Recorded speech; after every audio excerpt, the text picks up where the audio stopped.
شادی ایک ایسا بندھن ہے جس میں بندھنے سے پہلے ہر لڑکی کے من میں الگ ہی قسم کے تصورات ہوتے ہیں، خاص کر دولہے کو لے کر اور اپنی آنے والی زندگی کو لے کر۔ وہ اپنی شریک حیات میں کئی خوبیاں دیکھنا چاہتی ہے کہ وہ خوبصورت ہو، دلکش ہو، بینک بیلنس ہو اور اچھا گھر بار ہو۔ میرا شمار بھی کسی حد تک انہی لڑکیوں میں ہوتا ہے، پر مجھے گاڑی، بنگلہ یا بینک بیلنس کی کوئی خواہش نہیں تھی۔ میری خواہش تو تھی بس ایک ہی ہو، خوبصورت ہو اور ہینڈسم ہو۔ میری کلاس میٹ مریم، اسے سلمان خان بہت پسند تھا۔ کہتی تھی بندہ خوبصورت بھلے نہ ہو پر مردانگی ایسی ہو کہ دبنگ سی۔ ایک اور تھی ہیرا سعید، اسے شاہ رخ خان بہت پسند تھا۔ کہتی تھی کہ بندے میں کچھ ہو یا نہ ہو پر رومانٹک ضرور ہو، اور یہ بات کرتے ہوئے ہم سب کو دیکھ کر اپنی ایک آنکھ ضرور دبایا کرتی تھی اور ہم سب کھل کھلا کر ہنس دیا کرتی تھیں۔ پر ختیجہ نور ہماری کلاس کی واحد عجیب لڑکی تھی، حالانکہ پورے کالج میں اس سے بڑھ کر کوئی اور حسین لڑکی میں نے نہیں دیکھی تھی۔ پر شادی کے حوالے سے اس کی اپنی ہی ایک رائے تھی۔ کہتی تھی کہ میں تو شادی اس بندے سے کروں گی جو خوبصورت نہ ہو، اور وجہ پتہ کیا بتاتی تھی؟ وہ کہتی تھی خوبصورت ہوا تو مجھے اس کی طرف سے ہمیشہ دھڑکا لگا رہے گا کہ وہ دوسری لڑکیوں کے ساتھ انوالو ہے، اور مجھے ختیجہ کی اس سوچ پر حیرت ہوتی تھی کہ ایک بہت ہی پیاری لڑکی اپنے لیے ایسا پارٹنر کیوں انتخاب کر سکتی ہے۔ خیر، وقت گزرتا رہا، میرے کئی رشتے آئے اور گئے۔ کسی کا رنگ سانولا ہوتا، کسی کا قد چھوٹا ہوتا، کسی کے سر پر چاند نکلا ہوتا تو کسی کا پیٹ، اور میں اپنی جوانی اور حسن کے روب میں ہر رشتے سے انکار کرتی رہی، اور اسی انکار میں اپنی عمر کی 32 بہاریں گزار چکی تھی، اور اب آنے والوں کی نظر میری خوبصورتی کی بجائے میری بڑھتی عمر پر پڑتی تھی۔ میری اسی روش کے جہاں اماں ہر وقت پریشان رہتی تھی تو ابا بھی اٹھتے بیٹھتے مجھے دیکھتے ہوئے ٹھنڈی آہیں بھرتے تھے۔ مجھے دونوں کی حالت دیکھ کر افسوس ہوتا تھا، پر میں اپنے دل کے ہاتھوں مجبور تھی۔ پھر ایک دن ایسا ہوا کہ ابا نے میرے آگے ہاتھ جوڑ دیے، اور پھر میں نے اپنی خواہشات کو پس پردہ کر دیا اور ایک رشتہ لائے تھے جو کہ ان کے جاننے والے تھے۔ عمر بھی کوئی 35 کے قریب ہی ہوگی۔ اس کا اپنا اچھا خاصا کاروبار تھا، کافی کھاتے پیتے تھے۔ اس کے گھر میں اس کے علاوہ اور کوئی نہیں تھا۔ اماں ابا فوت ہو گئے تھے اور بھائی بہن کوئی اور تھا نہیں۔ رشتہ داروں نے پہلے پہل تو ان سے ہاتھ کھینچ لیے تھے، پر اب جب دولت دیکھی تو رشتہ داری بھی اب یاد آنے لگی تھی ان کو۔ میں نے اسے دیکھے بغیر ہی ہاں کر دی کہ اب دیکھنے کا کیا فائدہ، جب شادی کرنی ہی ادھر ہے تو پھر دیکھ کر اپنا دل کیوں جلانا۔ شادی کی پہلی رات جب میرا دل زور زور سے دھڑک رہا تھا تو میں نے ان کو دیکھا۔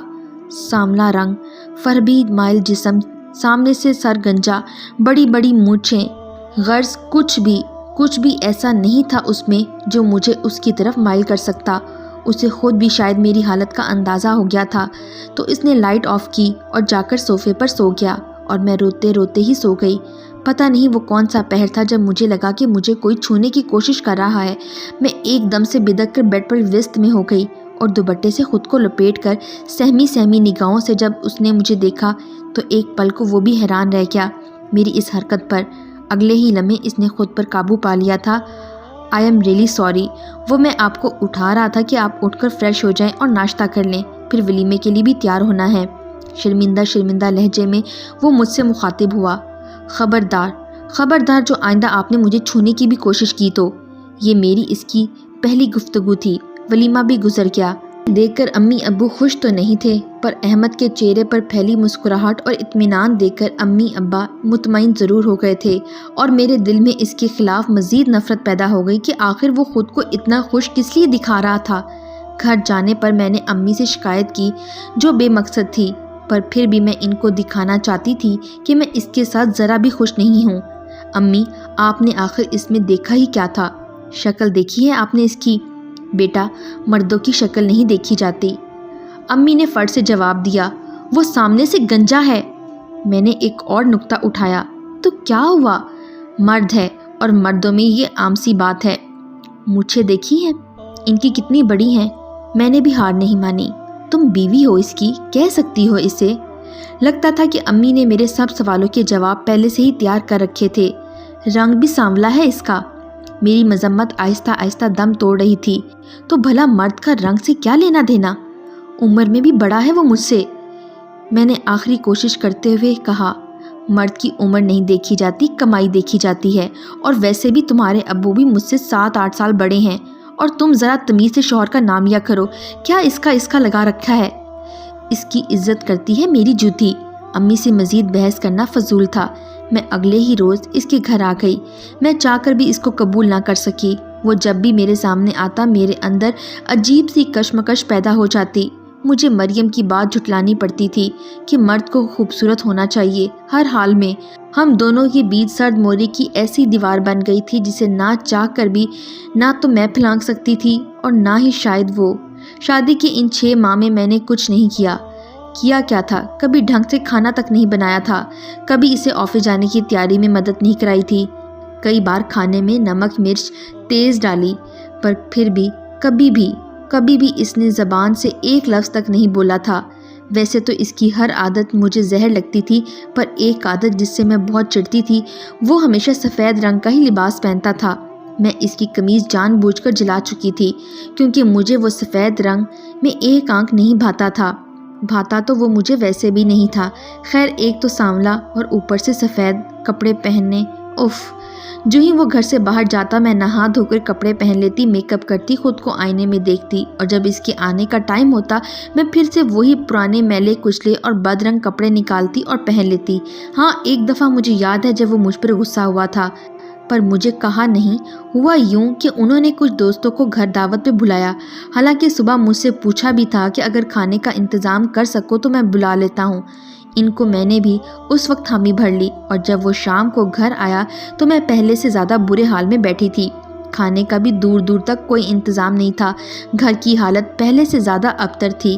پھر پتہ نہیں کیا کہہ کر اس نے اپنے دوستوں کو منع کیا اور خود واش روم میں گھس گیا۔ کوئی گھنٹے ڈیڑھ بعد وہ باہر نکلا، آنکھیں سرخ، چہرہ غصے سے کالا، اور آتے ہی گیسٹ روم میں چلا گیا، اور صبح میرے اٹھنے سے پہلے ہی آفس کے لیے نکل گیا۔ شادی کے بعد یہ پہلا دن تھا جب میرے دل کو دلی سکون پہنچا تھا، اور میں بہت خوش تھی۔ میں چاہتی تھی کہ میں اس کو اتنا زج کروں کہ وہ خود مجھے میرے گھر چھوڑ آئے اور میرے گھر والوں سے کہے کہ لو سنبھالو اپنی بیٹی کو، پر ایسا نہ ہوا۔ مجھے آپ سے ایک بات کرنی ہے۔ صبح ناشتے ٹائم میں نے اسے مخاطب کیا، اور مجھے یاد نہیں آ رہا کہ پچھلے 1 سال میں آخری بار میں نے اسے خود سے کب مخاطب کیا تھا۔ اس نے بے یقینی سے مجھے ایسے دیکھا جیسے اس کے علاوہ بھی یہاں اور لوگ موجود ہیں۔ میں نے بڑی مشکل سے اپنے غصے پر کنٹرول کیا۔ مجھے سلائی سینٹر بنانا ہے، اگر آپ… ابھی میں نے بات مکمل بھی نہیں کی تھی، وہ بیچ میں ہی بول پڑا۔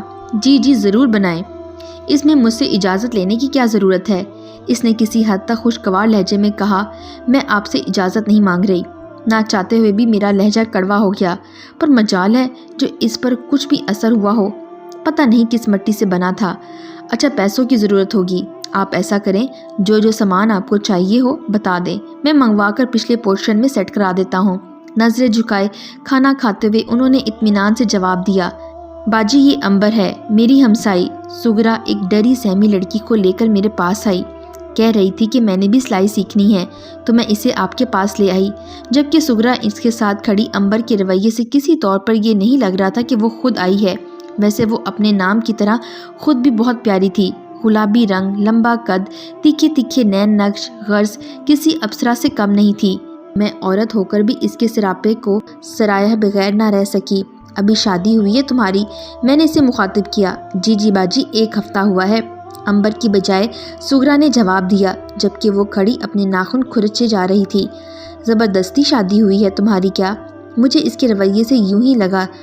نہ باجی، آپ کیسی باتیں کر رہی ہیں؟ محبت کی شادی ہوئی ہے ان کی، اور جس سے ہوئی ہے وہ بھی اسی کی طرح بہت ہی پیارا ہے۔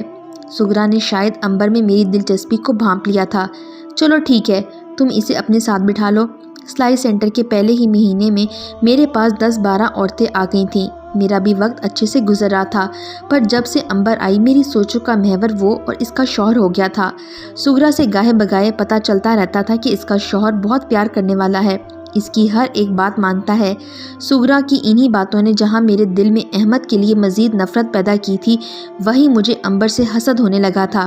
اس کے خوبصورت شوہر میں میری دلچسپی بڑھنے لگی تھی۔ میں بار بار امبر سے اس کے شوہر کا تذکرہ کسی نہ کسی حوالے سے کر کے اپنی بے چینی میں اضافہ کرتی رہتی تھی۔ سغرا، امبر نہیں آ رہی پچھلے 2-3 دنوں سے۔ باجی، وہ میکے گئی ہوئی ہے۔ مجھے پتہ نہیں ایسا کیوں لگتا تھا کہ سغرا ہمیشہ امبر پر پردہ ڈالتی ہے۔ مجھے اس کی بتائی باتوں پر ہمیشہ شک کی بدبو آتی تھی، پر عمر میں مجھ سے وہ کچھ زیادہ بڑی تھی، میں کچھ کہہ بھی نہیں سکتی تھی۔ ایک ہفتے بعد امبر آئی تھی، اترا چہرہ، آنکھوں کے نیچے ہلکے اور کافی کمزور ہو رہی تھی۔ امبر، سب خیریت تو ہے نا؟ میرے پوچھنے پر امبر نے نم آنکھوں سے مجھے دیکھا۔ اس سے پہلے کہ وہ کچھ بتاتی، سغرا پھر بیچ میں آ گئی۔ وہ باجی، اس کی طبیعت خراب رہتی ہے، آج کل اسے اتنی کمزوری ہو گئی ہے۔ یہی کہہ کر سغرا اسے اپنے ساتھ لے گئی۔ مجھے پھر کچھ شک ہوا۔ آج تم کافی لیٹ آئی تھی، صبح خیریت تو تھی نا؟ میں نے ویسے ہی امبر سے پوچھا۔ اسے میرے پاس آتے ہوئے 3 ماہ ہو چکے تھے اور ان 3 ماہ میں اس کی شخصیت میں کافی نکھار آیا تھا۔ اب وہ گپ شپ بھی لگاتی تھی، بول بھی لیتی تھی، چھوٹی چھوٹی باتوں پر پریشان بھی نہیں ہوتی تھی۔ وہ اب پہلے دن والی امبر نہیں رہی تھی۔ وہ باجی، بس انہوں نے دیر کرا دی۔ نہایت شرمیلے انداز میں امبر نے جواب دینے کی کوشش کی، پر مجھے کچھ کھٹکا۔ انہوں نے کیوں دیر کرا دی؟ میں نے دلچسپی لیتے ہوئے پوچھا۔ وہ رات کو ناراض ہو گئے تھے نا، اس لیے صبح انہیں مناتے مناتے دیر ہو گئی۔ ایک دفعہ پھر شرمیلا انداز۔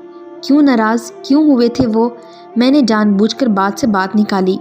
وہ رات کو میں ان کے کپڑے استری کرنا بھول گئی تھی نا، اس سے مشین کی سوئی میں دھاگا ڈالتے ہوئے کہا۔ بس اتنی سی بات پر وہ ناراض ہو گئے تھے۔ مجھے حیرت ہوئی کہ میں نے اس سے بھی بڑی بڑی کوتاہیاں کی ہیں، پر احمد تو کبھی ناراض نہیں ہوئے۔ بہت محبت کرتے ہو تم دونوں آپس میں۔ مجھے یہ سب محبت کا شاخسانہ لگ رہا تھا اور میرے دل میں ایک ٹھیس سی اٹھی، کاش امبر کی جگہ میں ہوتی۔ ہاں جی، میرا تو سب کچھ وہی ہے۔ اس کے لہجے میں عقیدت تھی اور اسی عقیدت نے مجھ میں اس کے شوہر کو دیکھنے کی چاہ کو مزید ابھارا۔ اچھا، یہ تمہارے ہونٹ کو کیا ہوا ہے؟ امبر کا ہونٹ ایک طرف سے کٹا ہوا تھا۔ وہ کچھ نہیں باجی، بس چوٹ لگ گئی تھی، یہ کہہ کر وہ سلائی میں جت گئی۔ امبر کیا ہوا تمہیں؟ امبر کو کہہ کرتے دیکھ کر میرے ہوش اڑ گئے۔ کچھ نہیں باجی، ہوتا ہے ایسے، آپ پریشان نہ ہوں۔ سغرا نے مجھے پریشان ہوتے دیکھ کر تسلی دی۔ کیا مطلب؟ میں نے کچھ نہ سمجھتے ہوئے پوچھا۔ امبر امید سے ہے، سغرا نے سرگوشی کی۔ او اچھا، میں نے سمجھتے ہوئے سر ہلایا۔ اس سے پہلے کہ اس کی حالت مزید بگڑتی، میں نے اسے اس کے شوہر کو بلانے کا کہا اور تھوڑی ہی دیر میں اس کا شوہر بائک لیے دروازے پر تھا۔ میں بھی ساتھ ہو لی کہ آج تو دیکھ ہی لوں۔ میں اسے دیکھ کر میں حیران رہ گئی۔ پہلی بار میں کسی مردانہ وجاہت کا ایک مکمل شاہکار دیکھ رہی تھی۔ کیا کوئی مرد اتنا خوبصورت بھی ہو سکتا ہے؟ یہ وہ سوال تھا جو اسے دیکھ کر میرے دل نے پوچھا تھا۔ ذلیل عورت، تجھے روکا بھی تھا کہ گھر سے مت باہر نکلنا، پر تو کسی کی بات سنے تو تب۔ مجھے تو پہلے ہی شک تھا تیرے لچھنوں پر۔ یہ الفاظ نہیں، زہر تھے جو اس خوبرو مرد کے منہ سے نکلے تھے۔ یہ سن کر میں ڈگمگا گئی۔ باجی، کیا ہوا آپ کو؟ سغرا نے میرا بازو پکڑا اور مجھے ساتھ لگائے اندر لے آئی۔ بہت شکی ہے باجی اس کا مرد، بات بات پر تانے دیتا ہے، گھر سے باہر جائے تو تالا لگا کے جاتا ہے، چھوٹی چھوٹی باتوں پہ مارنا شروع کر دیتا ہے۔ رات کچھ دن پہلے استری نہ کرنے پر بیچاری کو اتنے زور سے تھپڑ مارا کہ اس کا ہونٹ ہی پھٹ گیا تھا۔ بڑی منتیں کر کر کے لائی تھی جی میں اسے۔ سغرا آگے کیا کہہ رہی تھی؟ مجھے کچھ سنائی نہیں دے رہا تھا۔ تو کیا میں آج تک ایک سیراب کے پیچھے بھاگ رہی تھی؟ کیا خوبصورتی ایسی ہوتی ہے؟ وہ سوال تھے جن کا جواب میرے پاس نہیں تھا۔ اس کے بعد مجھے کچھ نہیں یاد کہ میں اپنے پورشن تک کیسے پہنچی۔ وہ جیسے ہی دروازے سے اندر داخل ہوئے مجھے دیکھ کر حیران رہ گئے۔ ان کی نظریں مسلسل میرا طواف کیے جا رہی تھیں۔ وہ آج باہر چلیں کھانا کھانے؟ یہ الفاظ کہنا میرے لیے کتنا مشکل تھا میں ہی جانتی ہوں۔ میرا گلا خشک ہو رہا تھا، جسم میں جیسے جان ہی نہ رہی ہو۔ آپ مجھ سے مخاطب ہیں نا؟ ان کی نظریں ابھی بھی میرے سراپے پہ جمی ہوئی تھیں۔ آج پورے 1 سال 5 ماہ بعد میں یوں نک سک سے تیار ہوئی تھی۔ اگر آپ کا موڈ نہیں ہے تو پھر رہنے دیتے ہیں۔ میں اپنی خفت مٹانے کے لیے واپس مڑی۔ کہاں چلیں؟ انہوں نے آگے بڑھ کر میرا ہاتھ تھاما۔ جہاں لے چلیں۔ میں اجیرن کرنے پر تلی ہوئی تھی۔ آپ یہاں رکیں۔ کچھ پل خاموشی سے مجھے دیکھنے کے بعد وہ بولے، میں بس ابھی آیا۔ بہت ڈر ڈر کے انہوں نے میرا ہاتھ چھوڑا۔ کہاں گئے تھے آپ؟ ان کے فوراً واپس پلٹ آنے پر میں نے پوچھا۔ میں منہ دھونے گیا تھا، مجھے لگا کہ میں کہیں خواب ہی نہ دیکھ رہا ہوں۔ انہوں نے مسکرا کر میری طرف دیکھا۔ میں نے بغور ان کی مسکراہٹ کا جائزہ لیا۔ گھنی سیاہ مونچھوں کے پیچھے چھپے ان کے ہلکے گلابی ہونٹوں پر مسکراہٹ کافی جاندار تھی۔ پانی کے قطرے ان کے سانولے رنگ کو مزید پرکشش بنا رہے تھے اور میں غلط تھی کہ ان پر سفید رنگ سوٹ نہیں کرتا، بلکہ ان کے سانولے رنگ کی بدولت سفید رنگ میں وہ اور بھی چمک پیدا ہو گئی تھی۔ اور جہاں تک بات تھی ان کے آدھ گنجے پن کی، تو مجھے اب چاند دیکھنے کے لیے آسمان کی طرف دیکھنے کی ضرورت نہیں تھی۔ یہ سوچ کر میں بے اختیار مسکرا دی۔ بس کرو اب، نظر لگاؤ گی کیا؟ انہوں نے مسکراتے ہوئے بے تکلفی سے کہا۔ بھلا اپنی شے کو دیکھنے پر کیسی نظر؟ اور یہ کہتے ہی میں نے آنکھیں موند کر سیٹ کی پشت پر اپنا سر ٹکا دیا اور 2 گرم گرم آنسو بہا کر میرے گال پر پھیل گئے۔ یہ خوشی کے آنسو تھے۔ جلد یا بدیر آخر کار مجھے احساس ہو ہی گیا تھا کہ ظاہری خوبصورتی دل کی خوبصورتی کے آگے کچھ بھی نہیں ہے۔